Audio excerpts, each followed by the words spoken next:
Momentos de Bizila, as suas dicas de filmes, séries, quadrinhos e discos.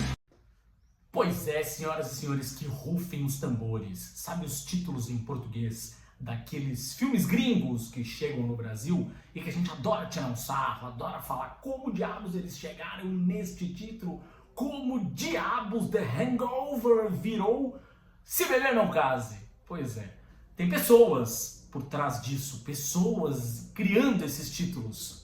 E eu era uma dessas pessoas. Pois é. Eu já trabalhei com cinema do lado de lá, ou seja, não como jornalista, mas numa distribuidora de cinema. E um dos meus trabalhos, eu trabalhava no departamento de marketing. Um dos meus trabalhos era dar títulos em português para os filmes, criar os títulos em português para os filmes. É um trabalho fácil? Não é não. Ah, é muito legal, divertido, não sei o quê. Não é. Assim como muita gente acha que tudo que é ligado à comunicação, imagina, você trabalha com cinema, trabalha com música, putz, isso é demais, é incrível, trabalho dos sonhos. Não é. É porque se fosse trabalho dos sonhos, não chamava trabalho, né? Enfim, capitalismo que chama, gente.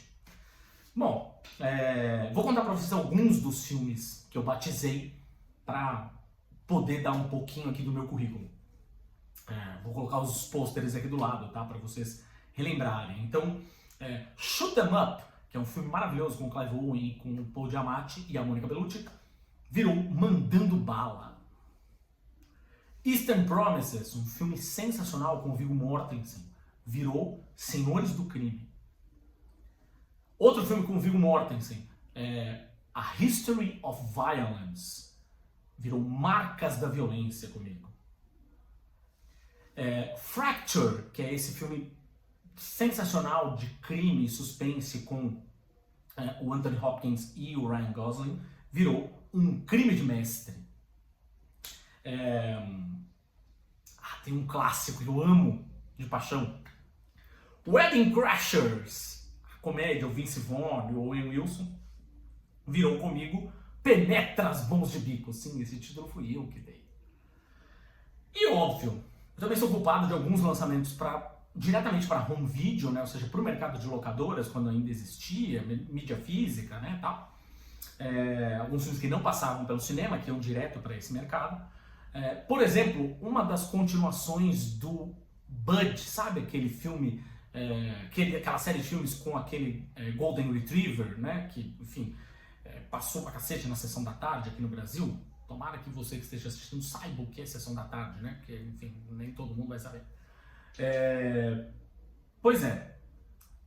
Teve uma continuação que era o Air Buddies, ou seja, que era ele e os filhotinhos dele, fofinhos. Praticavam esportes igual o pai, né? Ou seja, o primeiro filme do Bud, que era aquele que ele jogava basquete e tal. Os filhotinhos praticavam esportes. Eu batizei o filme, atenção, guarde minhas palavras, Air Buddies viram Bud, uma nova confusão. Minha gente, tinha uma coisa que era muito gostosa de fazer, isso sim, preciso admitir. Sou um membro inveterado da comunidade de trocadilheiros, então dar títulos em português para filmes, principalmente comédias, me dava o direito de exercer a fina arte dos trocadilhos sem graça. Sem graça para vocês, né? Porque para mim tem muita graça. Eu me divirto horrores quando eu lembro desse filme e de outros que eu lancei. Muito bem. Sim, esse é um trabalho, por incrível que pareça, muita gente me pergunta, por que não a tradução literal? Sempre. Eu sou partidário de sempre ser a tradução literal e tal. Gente, assim, algumas piadas, tiradinhas, sacadinhas não funcionam no nosso idioma. Ponto. Não funcionam. Não tem jeito. Vou dar um exemplo prático. Monster-in-Law, aquele filme com a Jennifer Lopez e com a Jane Fonda. Originalmente, se a gente parar para pensar, ele é um trocadilho entre Mother-in-Law, a sogra, né, com Monster. Então, Monster-in-Law. Como traduzir isso para o português? Né? A gente tentou um título até que a sogra nos separe, só que esse título, infelizmente, teve que ser trocado e virou simplesmente A Sogra, que deu super certo. O filme deu mais de 1 milhão de pessoas aqui no Brasil e tal. Por que teve que ser trocado? E eu explico.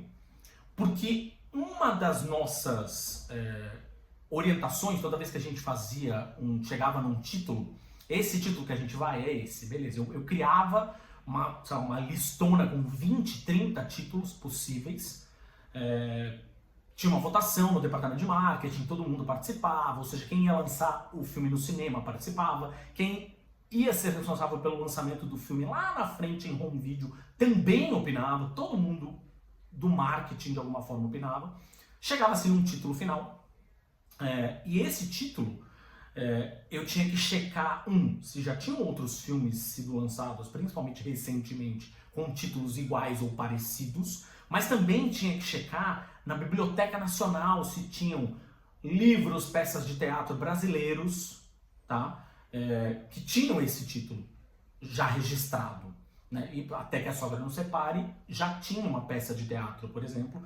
Quase rolou um processinho, aquela história toda, não sei o que, né? As pessoas quiseram insistir no lançamento do título, o dono do lançamento do filme com aquele título, o dono obviamente viu um pôster no cinema, o dono do título, né? Era uma peça na época, o dono do título viu, entrou em contato com a distribuidora, foi um quiproquozinho, mas se resolveu, né? Então é importante que as pessoas saibam isso. Por exemplo, um título que não é meu, tá? Era da Warner na época, eu trabalhava numa distribuidora independente aqui no Brasil.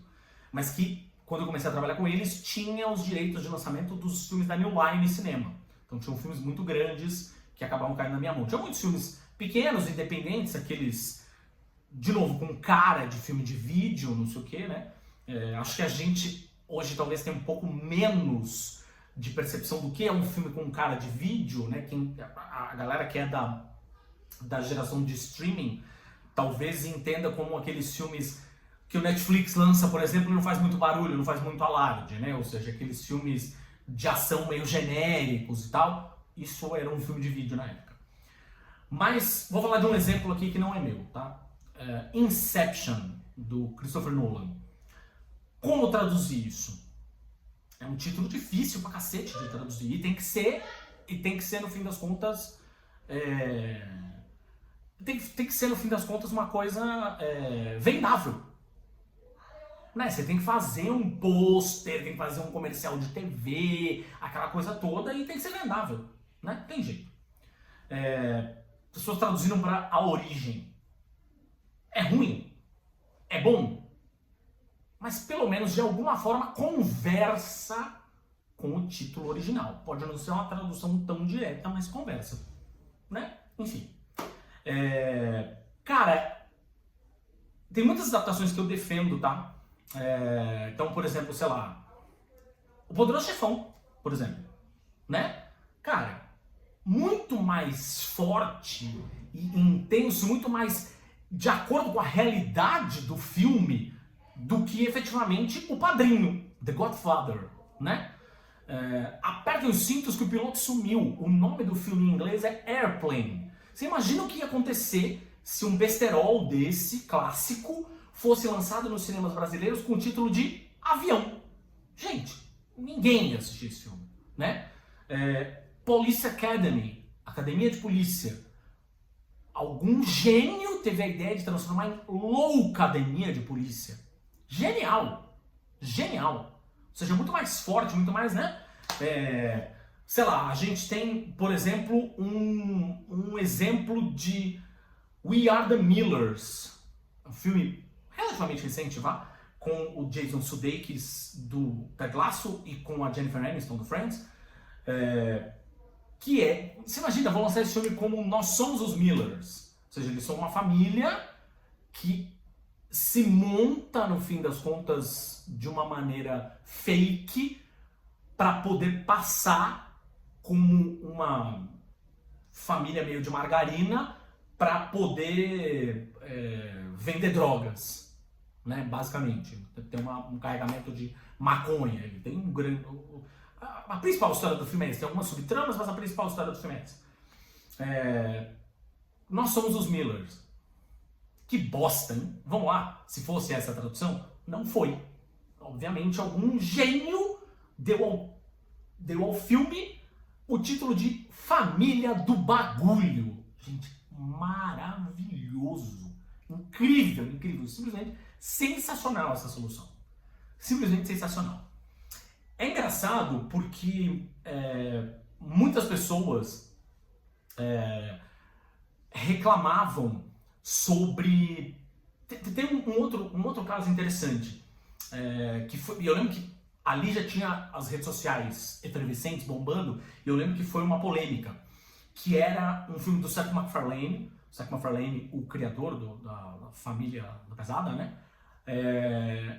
Ele ia lançar um filme que era um faroeste, uma sátira de faroeste, chamado A Million Ways to Die in the West. Sério mesmo que vocês acham que teria qualquer potencial? Vamos lá. Quem sabe quem é o Seth MacFarlane? Eu. Você que está assistindo. Talvez nem todo mundo que está assistindo saiba, inclusive. Enfim. Imagina traduzir como 1 milhão de maneiras de morrer no Oeste. Que bosta.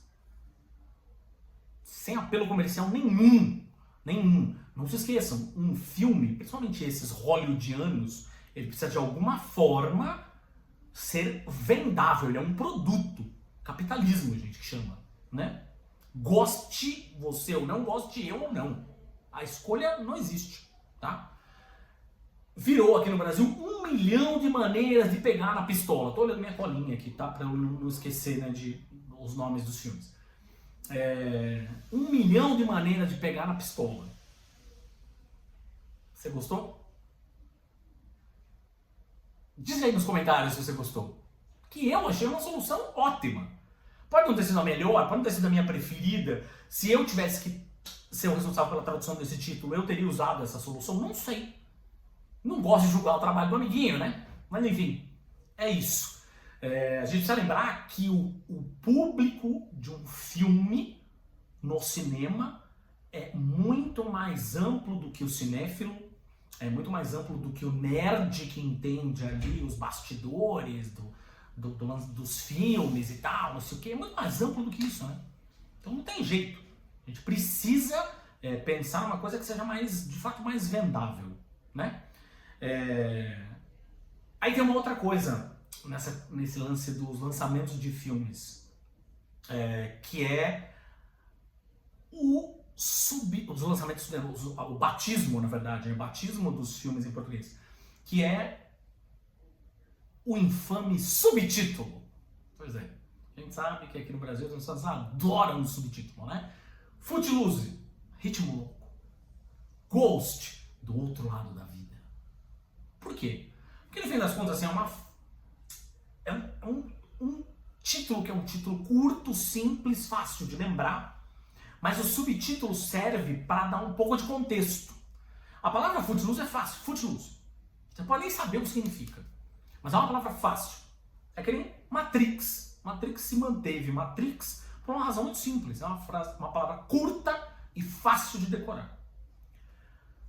Mas no caso de Matrix, a gente estava falando de um filme que inicialmente tinha um foco muito nichado, era um público mais geek, nerd, como queira chamar.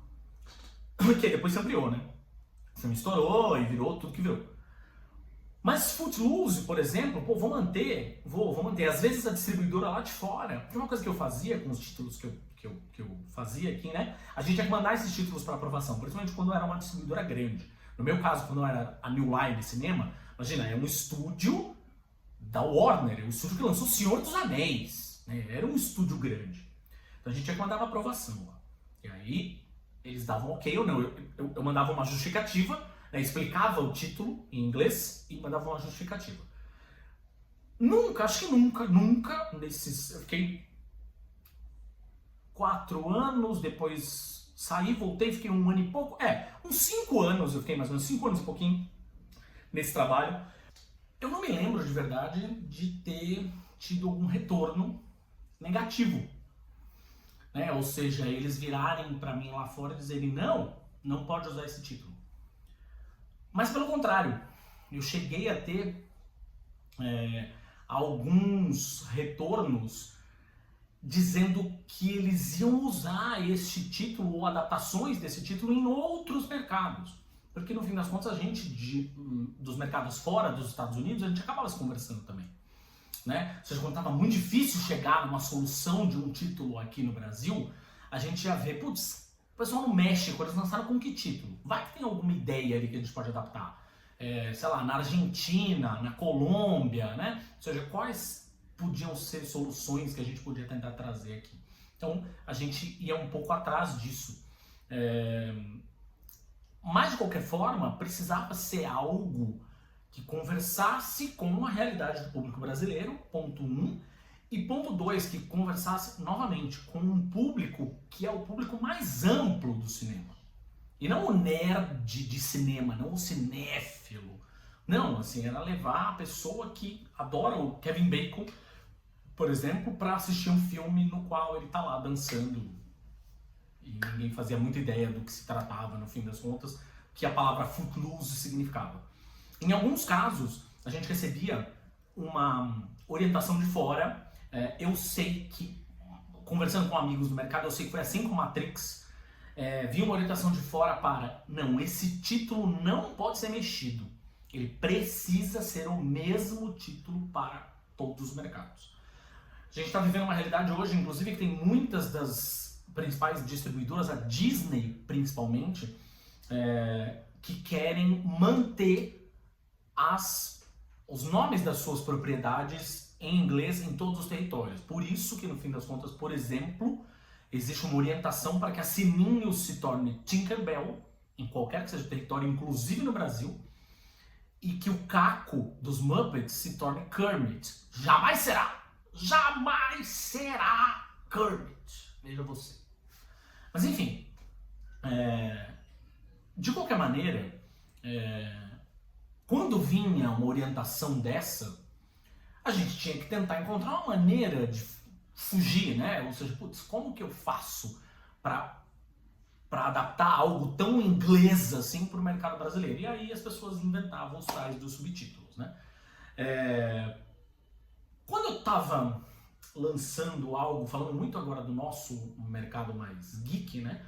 Quando eu estava aqui em busca, quando eu estava envolvido, na verdade, no lançamento de uma propriedade que era uma adaptação de um quadrinho, uma adaptação de um livro, qualquer coisa que valha, eu tentava a todo custo fazer com que aquilo tivesse uma... E não era fácil, tá? Vocês podem achar que é meio óbvio. Ah, o livro já saiu no Brasil. Pô, o título do filme tem que ser o título do livro.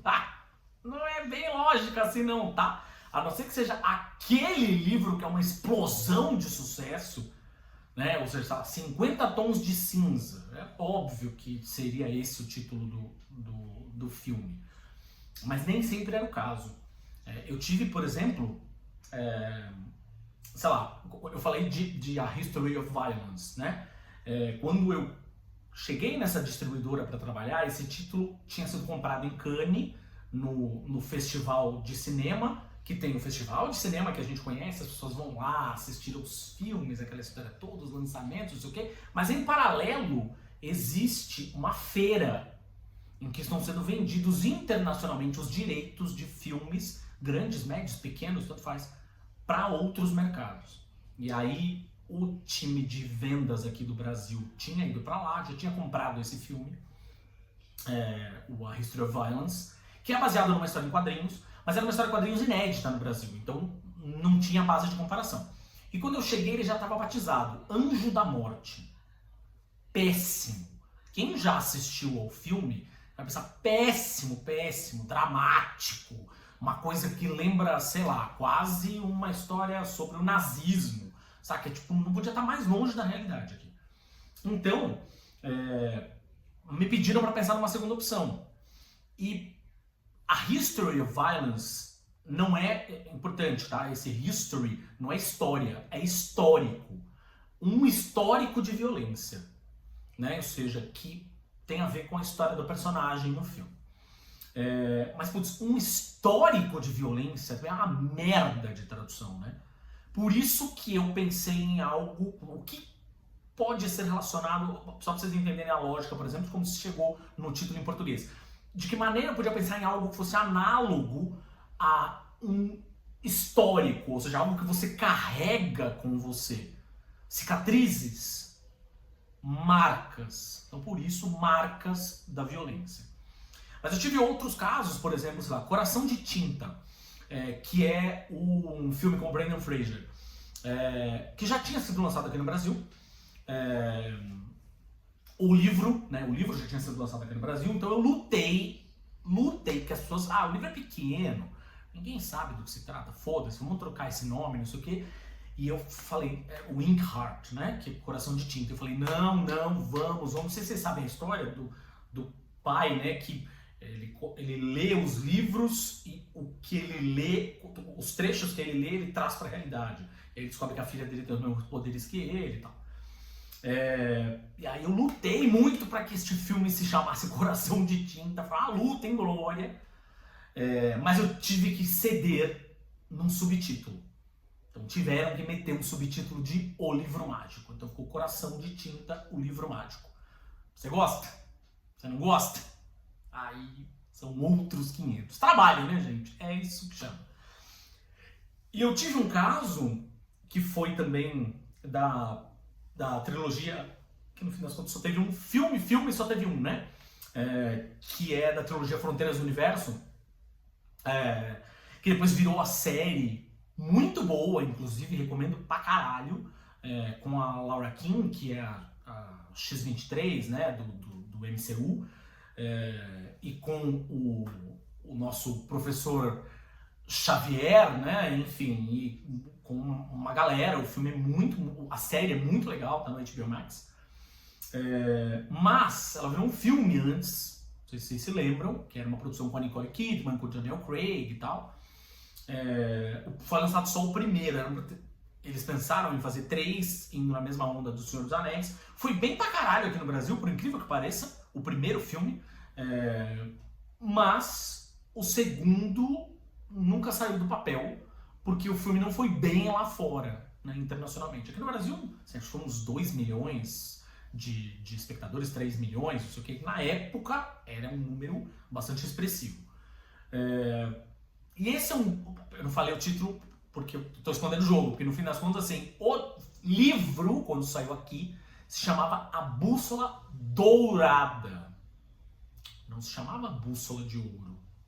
Mas, e agora eu vou contar uma história de bastidores, discutindo com o departamento de marketing, as pessoas falaram, não, mas a bússola não pode ser dourada. Se a gente falar que a bússola é dourada, a gente tá dando a entender que ela é banhada a ouro, que ela não é de ouro de verdade.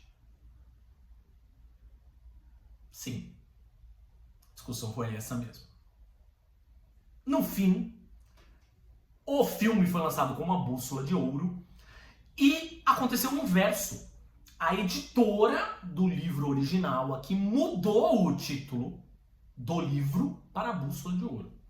Ela relançou a trilogia de livros do Philip Pullman, que é muito boa, aliás, gosto pra caralho. O segundo livro é absolutamente irrepreensível, sensacional, A Faca Sutil, pra mim é o meu favorito dos 3. E eu acho que foi super bem adaptado na série, inclusive.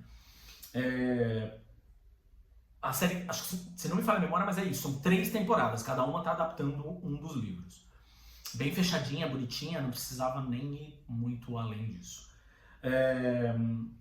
Mas de qualquer forma, a editora aqui no Brasil, na época, relançou os 3 livros, sendo que o primeiro eles relançaram com uma capa que era o pôster do filme.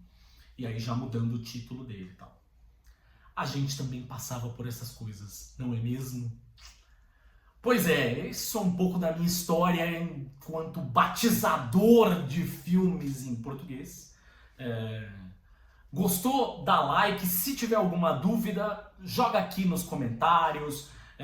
Compartilha esse vídeo com a galera. Putz, sei lá, se vocês quiserem saber mais coisas, sobre mais filmes que eu batizei, por exemplo, eu posso fazer uma parte 2 desse vídeo aqui, enfim. Porque eu sei que é um assunto bastante curioso. Toda vez que eu trago esta porra deste assunto numa mesa de bar, isso polariza a conversa e as pessoas querem porque querem entender a lógica e tal. Gente, às vezes nem tem lógica, tá? Queria deixar isso claro. Mas enfim, existiam pessoas fazendo isso. Se hoje elas foram substituídas por uma inteligência artificial, aí eu já não sei, né? Mas eu estava lá. Eu estava lá. Enfim, gostaram? Conta com o seu like aí. Se você não é inscrito no canal, se esse vídeo chegou em você, se inscreva no canal. Tem sempre vídeos aqui falando sobre cultura pop. A gente também coloca aqui os episódios do nosso podcast. Está chegando no episódio número 150, olha só. Vai ter uma gravaçãozinha especial que a gente vai fazer para comemorar esse número 150.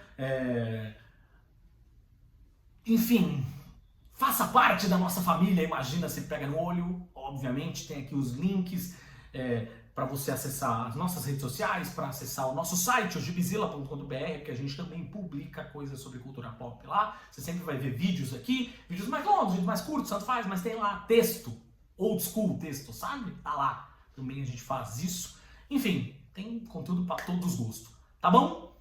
É isso, gente. E muito obrigado pela companhia de vocês. Este público muito louco do barulho que está em aventuras sensacionais. Uma galerinha numa fria. Ah, entendeu? É isso. Sessão da tarde era isso, né, bicho? Era difícil. Eu tentei fugir, tá? Mas às vezes não dava pra... Tá muito longe dessas soluções malucas, muito loucas do barulho. É isso. Eu não sou Kermit porra nenhuma. O meu nome é Caco. Respeita a minha história.